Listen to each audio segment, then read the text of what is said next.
Welcome back. In our last discussion, we dove deep into switch transformers, which showcased how we can scale up language models efficiently using sparse architecture. Before that, we explored GPT, the first transformer-based language model that revolutionized natural language understanding by utilizing pre-training techniques. Today, we're building on both of those by diving into InstructGPT, which is a fine-tuned version of GPT-3 aimed at addressing alignment issues. Right. So just like GPT showed us the power of pre-training and switch transformers focused on making models bigger and more efficient, InstructGPT takes a different angle by improving the model's behavior through human feedback. Right? Exactly. While GPT-3 was a leap forward with its 175 billion parameters, it was still prone to issues like generating irrelevant or biased responses. InstructGPT introduced fine-tuning with reinforcement learning from human feedback, RLHF, which made the model more aligned with human intentions, producing safer and more accurate outputs. That's interesting. And I remember you mentioning InstructGPT is widely used now in real-world applications like customer support and education. So this model isn't just theoretical. It's shaping how AI interacts with people today. Absolutely. The improvements made by InstructGPT are being applied in various fields like healthcare, law, and content generation. By aligning AI with human values, it reduces harmful outputs and increases efficiency, which is crucial in real-world applications. So today's paper focuses on how the researchers managed to fine-tune GPT-3 using human feedback to create InstructGPT, right? Can you give us a quick guide to what we'll be talking about today? Sure. We'll start by discussing the main challenges with traditional language models, especially how they often produce untruthful or harmful outputs. Then we'll break down the steps the researchers took to fine-tune InstructGPT, from collecting human feedback to training the reward model and using reinforcement learning. Finally, we'll examine how this approach improved performance on key tasks and where challenges like bias remain. Sounds like a plan. I'm especially curious to learn more about how a smaller model like InstructGPT, with only 1.3 billion parameters, can outperform the much larger GPT-3 in some areas. That must have been a big surprise. Definitely, that's one of the key insights we'll explore. But for now, let's transition into the heart of the conversation, the abstract, and the challenges they identified in aligning large language models with human intentions. Let's get into it.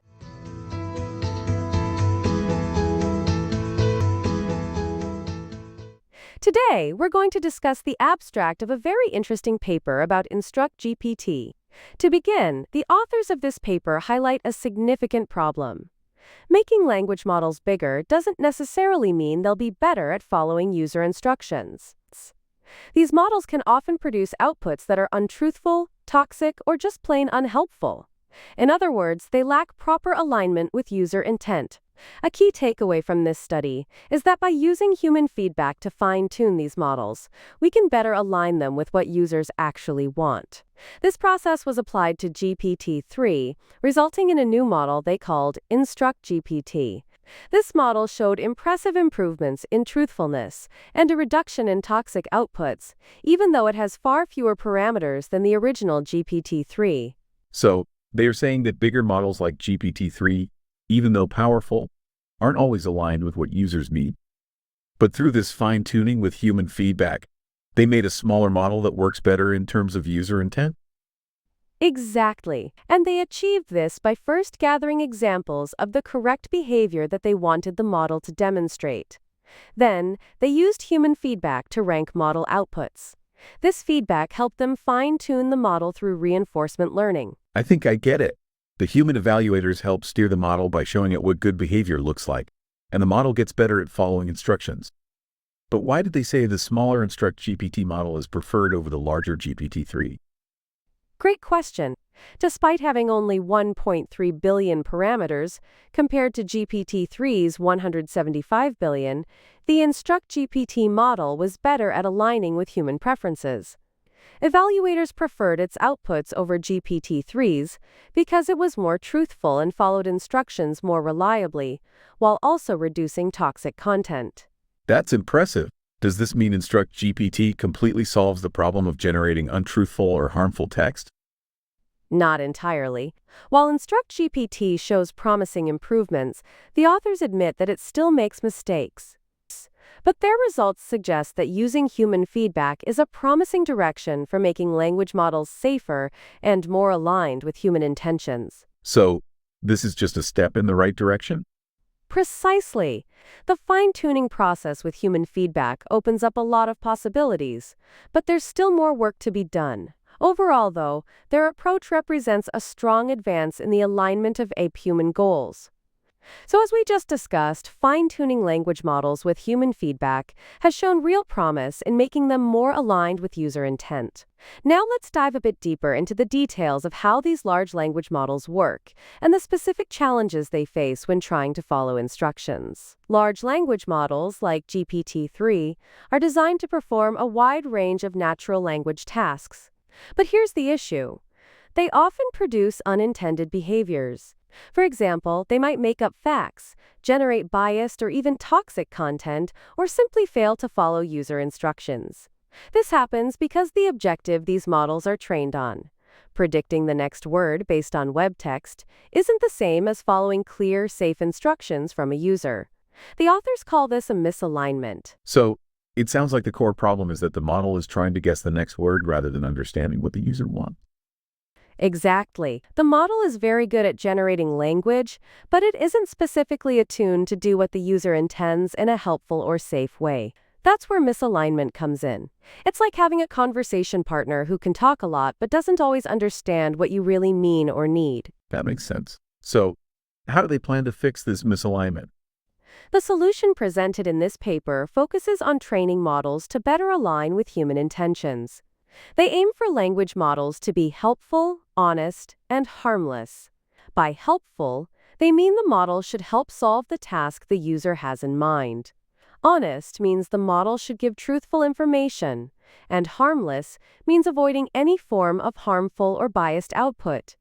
The authors argue that we can achieve this through a technique called reinforcement learning from human feedback, RLHF. RLHF. That's the process where the model learns from human feedback, right? The humans show the model what outputs are good or bad.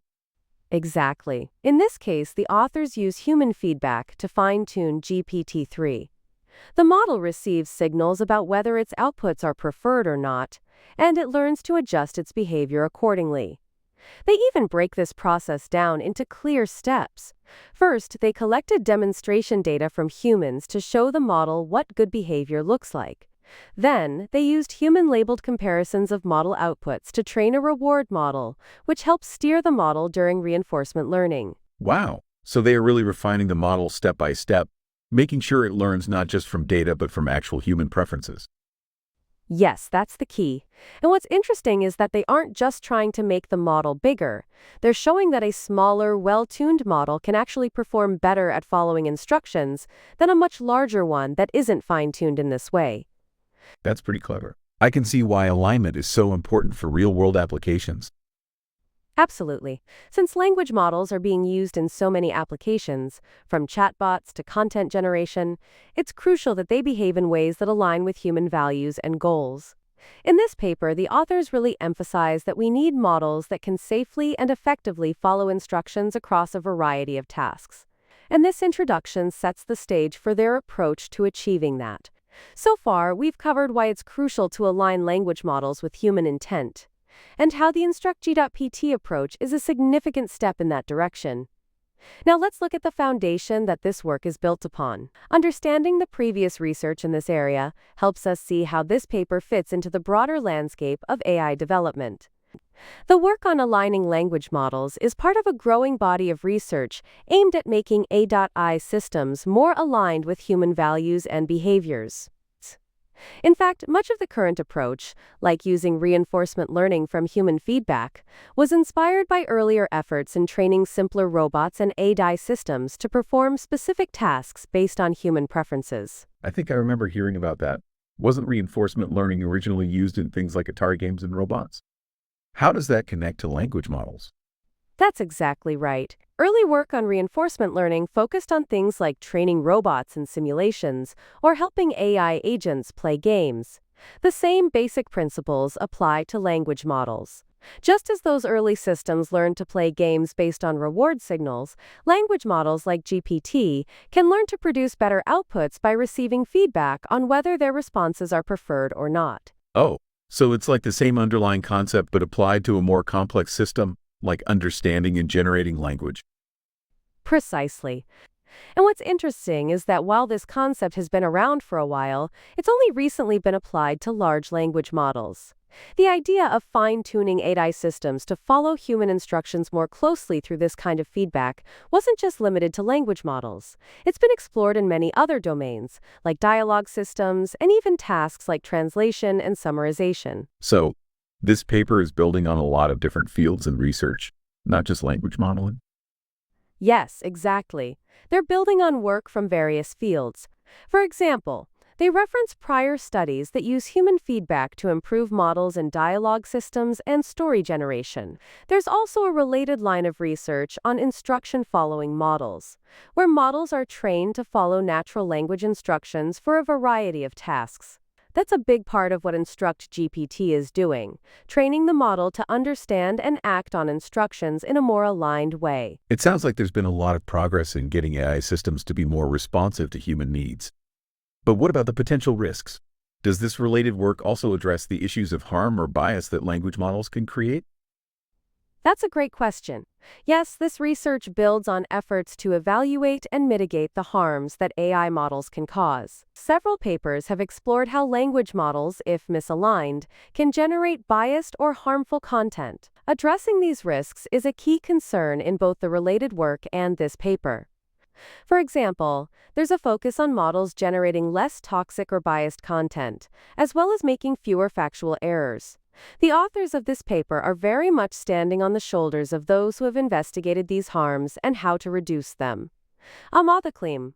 So, by combining what they've learned from other areas of research, they're trying to make the model not just smarter, but also safer and more trustworthy. Exactly. They're building on prior work to ensure that models like InstructGPT are more aligned with human intent while being as safe and reliable as possible. In fact, they refer to previous approaches that focused on making AI systems helpful, honest, and harmless. Their work is part of a larger conversation in AI SysTI research about how to make sure these systems do what people want, without causing harm. It sounds like a solid foundation. Then, using all these different ideas to create something that works better in real-world applications. Absolutely. The research they reference lays the groundwork for their own approach, showing that fine-tuning language models with human feedback is a powerful way to address both performance and safety concerns. And with this related work as a backdrop, they're able to push the boundaries of what's possible in language model alignment. So as we've seen, the related work has laid a solid foundation, highlighting the importance of aligning AI systems with human values. But now, it's time to shift from the theory to the actual methods. How did the authors approach this alignment process in practice? Let's explore the technical details and methods that made InstructGPT a reality. The authors followed a structured, step-by-step process to train and fine-tune their models. To start, they began with GPT-3, a pre-trained language model that had already learned a lot about language from internet data. But, as we've discussed, that's not enough for following instructions in a helpful and safe way. So the first thing they did was collect demonstration data.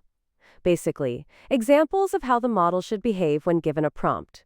This is called supervised fine-tuning.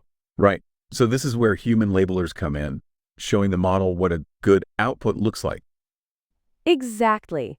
Human labelers provided examples of ideal model behavior across different types of tasks. These could be anything from answering questions to writing summaries. This demonstration data was then used to fine-tune GPT-3 through supervised learning, where the model learns from these examples. It's the first step in aligning the model more closely with human preferences. Okay, so that's the first step. What comes next? After the model was fine-tuned using demonstration data, the authors moved to the second step, collecting comparison data. Here, the labelers were shown two different outputs from the model for the same prompt and asked which one they preferred. This process helped create a reward model, which was trained to predict which output would be more aligned with human preferences. I see. So by comparing two outputs, the model starts to understand which one people like more. That sounds like it adds another layer of refinement. Exactly. And that brings us to the final step in the process, which is where reinforcement learning really comes into play. Once they had a reward model in place, they used it to fine-tune the model even further. This step involves reinforcement learning via proximal policy optimization, or PPO for short. The idea is to reward the model when it produces an output that matches human preferences and gradually improve its ability to generate desirable outputs over time. So it's like training the model to get better through feedback, where the model learns to aim for the outputs that get the most rewards. Yes, that's a great way to put it. The model continues to get feedback from the reward model, helping it adjust and improve. What's really impressive is how they iterated on these steps. They didn't just run through this process once. They continued collecting new comparison data, training the reward model further, and fine-tuning the model to ensure that it kept learning and improving. It's a bit like fine-tuning the fine-tuning, but this must take a lot of data and effort, right? Yes, it does. In fact, the authors describe how they gathered a diverse set of prompts and tasks from the OpenAI API, which allowed them to create a broad dataset that the model could learn from. This included various tasks like generation, question answering, and summarization. They also made sure to filter out sensitive information, so the model wouldn't learn things like personally identifiable information. That makes sense. Keeping the data clean and diverse must have been crucial for getting reliable results. Absolutely. And the authors were very methodical about this. They created different data sets for each step of the process. One for the initial supervised learning, one for training the reward model, and another for reinforcement learning. This clear separation of data sets helped ensure the model was learning from human feedback effectively at every stage. It sounds like a well-organized approach to building a model that can follow instructions better. But I imagine there's a lot more going on behind the scenes. Yes, there are plenty of technical details, like how they handled overfitting during training, the specific algorithms they used, and how they adjusted the learning process along the way. But the big picture is this. By following these three key steps, supervised fine-tuning, reward model training, and reinforcement learning, the authors were able to significantly improve how well the model aligns with human intent. That's impressive. I can see how all these steps come together to create a more aligned model, one that's better at understanding and following instructions. Exactly. This structured method, with its focus on human feedback at each stage, really sets the foundation for how we can improve language models. It's all about getting the model to not just produce text, but to produce the right text, aligned with what users actually need and expect. Now that we've explored how the model was trained and fine-tuned using human feedback, it's time to see how well it performed. After all, the effectiveness of any method comes down to the results, right? Let's look at what the authors found when they put InstructGPT to the test. The results of the study show some pretty impressive outcomes. First and foremost, the authors found that outputs from the InstructGPT models were consistently preferred over those from GPT-3. In fact, the labelers preferred responses from the smaller InstructGPT models, even though these models had far fewer parameters than the massive GPT-3. The 1.3 billion parameter InstructGPT model was often chosen over GPT-3's 175 billion parameter version. This preference was evident across a wide range of tasks. Wait, the smaller model was actually preferred over the much larger GPT-3? That's surprising. How did they measure this preference? Great question. They ran human evaluations where labelers rated the quality of the outputs from both models. The labelers were asked which response they preferred for each prompt. In these evaluations, InstructGPT models outperformed GPT-3 in key areas like following instructions and generating appropriate, helpful, and accurate responses. This happened even when they added few-shot prompting to GPT-3, which is a way of giving it extra examples to help it follow instructions better. So, even with those extra examples, GPT-3 wasn't as good at following instructions as InstructGPT? Exactly. That's the power of using human feedback to fine-tune the model. InstructGPT consistently produced better results, especially when it came to truthfulness and avoiding toxic or biased language. For instance, on a benchmark called Truthful QA, InstructGPT was much more likely to provide accurate and informative answers compared to GPT-3. This is crucial because, as we mentioned before, one of the goals was to make the model more honest and reliable. That's really encouraging. It seems like fine-tuning with human feedback made a big difference in how the model handles real-world tasks. It did. Another key finding was that InstructGPT had a much lower rate of generating toxic or harmful content. They used a dataset called real toxicity prompts to test this, and InstructGPT models generated about 25% fewer toxic outputs than GPT-3. This is a huge step forward in making language models safer for users, especially in applications like customer support or creative writing, where harmful or inappropriate content could cause real problems. I can see how that's really important, especially for models used in public-facing roles. But were there any areas where InstructGPT still struggled? Yes, despite the significant improvements, the results also highlighted some limitations. For example, while InstructGPT reduced the amount of toxic content it generated, it didn't show major improvements in addressing bias, especially in datasets like winogender and crow-S pairs, which are designed to detect gender and social biases. So while the model became better at being truthful and less toxic, there's still work to be done in tackling bias more effectively. Right. So it's not perfect yet, but it's a step in the right direction. Did they mention anything about how it performed on standard language tasks, like question answering or summarization? Yes, they did. Interestingly, while InstructGPT performed well in these alignment-focused areas, there were some performance regressions on certain traditional NLP tasks, like SQUAD for question answering and DROP for reading comprehension. This is what the authors refer to as an alignment tax. Basically, by making the model better at following instructions and generating safer outputs, there were some trade-offs in its performance on other standard tasks. However, they managed to reduce these regressions by adjusting their fine-tuning process. So they found a balance, improving alignment without completely sacrificing performance on traditional tasks? Exactly.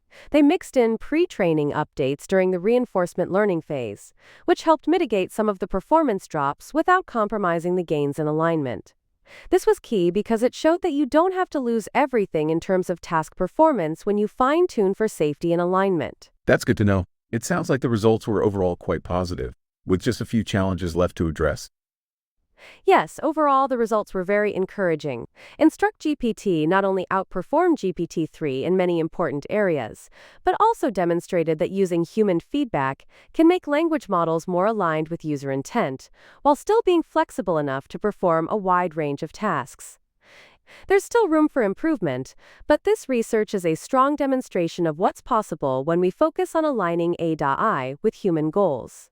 So we've covered the key results, how InstructGPT outperformed GPT-3, especially in terms of aligning with human intent and generating safer, more truthful outputs. Now let's step back and look at what these findings really mean in a broader context. The discussion section takes everything we've learned so far and explores the implications, challenges, and what lies ahead. The authors begin by emphasizing how their work fits into the larger goal of AI alignment research. They see this project as part of a bigger picture, improving how AI systems, particularly language models, can be better aligned with what humans want them to do. One of the key points they make is that using human feedback to fine-tune models is a cost-effective way to achieve better alignment. For example, fine-tuning a 1.3 billion parameter model like InstructGPT is far less expensive in terms of computational resources than training a massive model like GPT-3 from scratch. That's interesting.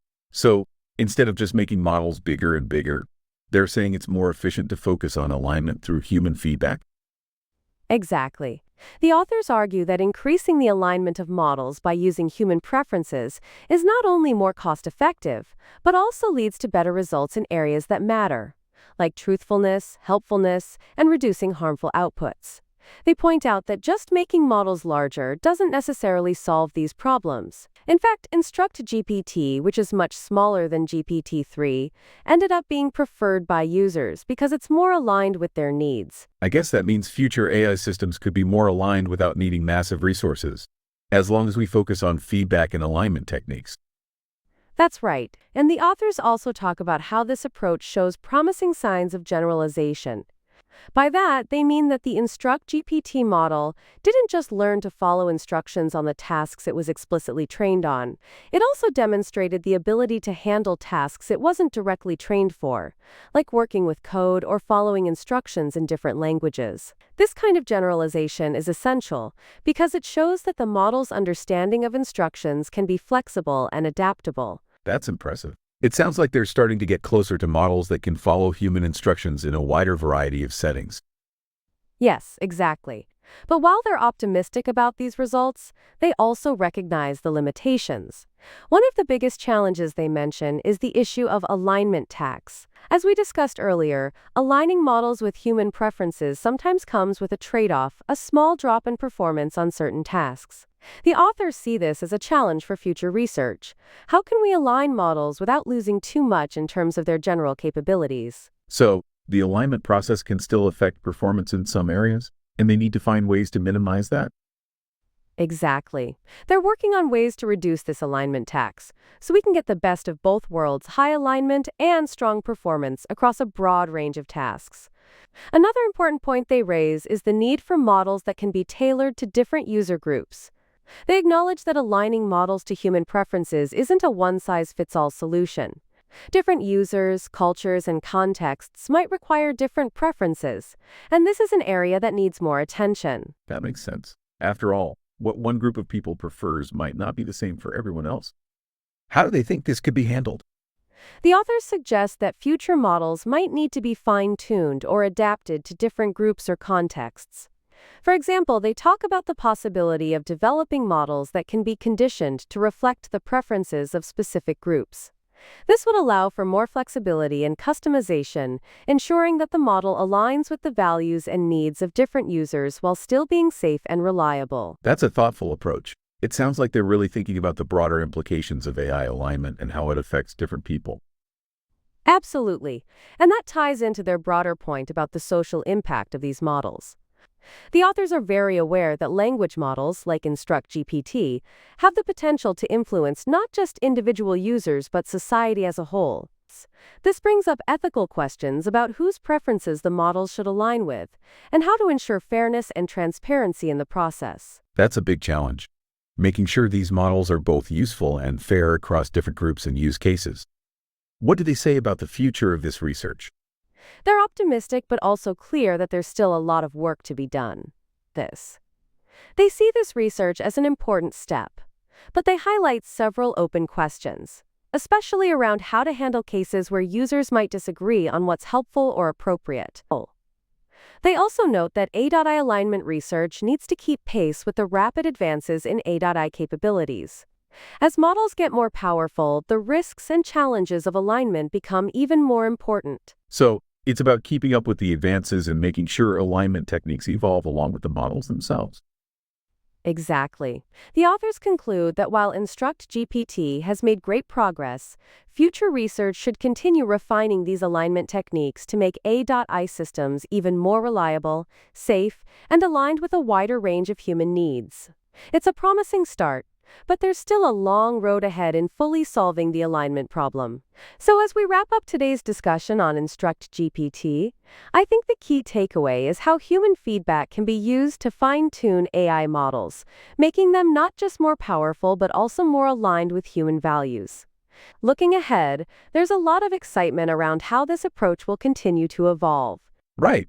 It's clear that InstructGPT has made great strides in reducing harmful outputs and improving truthfulness. But there's still so much room for future growth, especially in tackling bias and ensuring that models can generalize even better across diverse tasks and user groups. Exactly. I think we can expect to see more work on how to tailor models to specific user needs, and perhaps even finer control over how aligned models can become in different cultural or ethical contexts. And, of course, making sure these models remain as safe and reliable as possible is going to be a top priority. Absolutely. I'm also curious to see how the concept of alignment evolves as models get even more advanced. With larger models and more applications, keeping them aligned with human goals will only become more critical. Agreed. It's an exciting time for AI, and InstructGPT is just the beginning of a broader movement towards safer, more aligned systems. With continued research and improvements, the future looks promising. Definitely. Well, that's all for today's episode. Thanks so much for joining us on this deep dive into InstructGPT. We hope you found the conversation insightful and engaging. Yes, thanks for listening. We appreciate you spending your time with us, and we're excited to keep exploring the evolving world of AI together. Stay tuned for future discussions, where we'll continue diving into the latest innovations and challenges in AI research. See you next time.